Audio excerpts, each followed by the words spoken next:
Hey, superstars, it's Danny with another Words Are Matter, here to talk to us about constructive collaborative languaging. And this is specifically aimed at people who are working in teams, in units, in families, in large scale organizations, and small scale organizations. I want to talk to us about the inefficacy of the prescriptive you. So the way it works is that we have these things called amygdalas, right? The amygdala is the lizard brain. And when the amygdala is activated, right, when it fears that it's being threatened or it's being controlled, then it floods the body with fight or flight hormones that armor us up, put us on the defensive, and make it infinitely harder to harmonize, to collaborate, to hear one another. And there's a certain class of words that inspire the amygdala to freak out. And I call this class of words contractive languaging, right? And that's an umbrella term. And there are a lot of different levels and layers of contractive languaging. What we're talking about today is the prescriptive you. So this is when I'm addressing a team, I'm talking to my family, and I'm saying, you guys need to figure out a plan for this. You guys need to get your numbers up. You guys need to clean out the garage.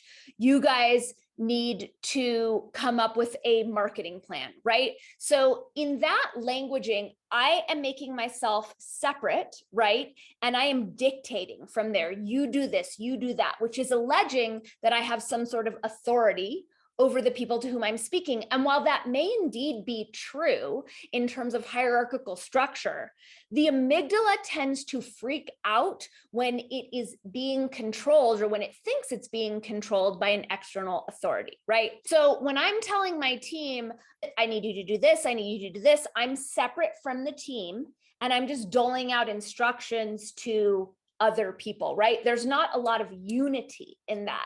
So the very easy quantum languaging upgrade for the prescriptive you is the inclusive we. Hey, we need to get this garage cleaned out by Monday. Hey, we need to get our numbers up. What are some good ideas? Hey, let's brainstorm how to do X, Y, Z, right? When we include ourselves in the instructions that we're doling out, there's no signal to the amygdala that it's being controlled, that it's being domineered, that it's not safe, right? So we're not going to have to deal with any sort of unconscious, neurochemical pushback that's flooding the bloodstream and that's affecting how we're going to show up in conversation by way of triggering this response through the prescriptive you. And so it's a very, very simple upgrade to move from the prescriptive you to the inclusive we.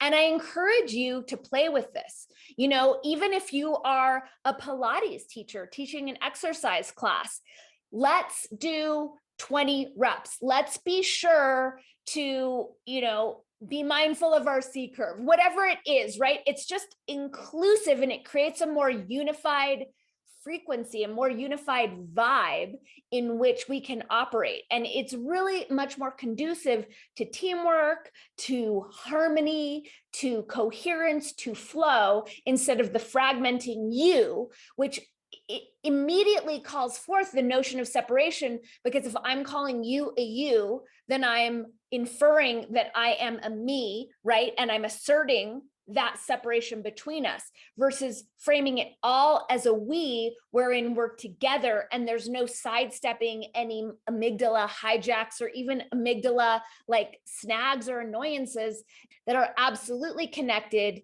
to the prescriptive you. Thanks for paying attention. Thanks for remembering that every word matters, that we are omniscopic amazingness. Have a rockin' day.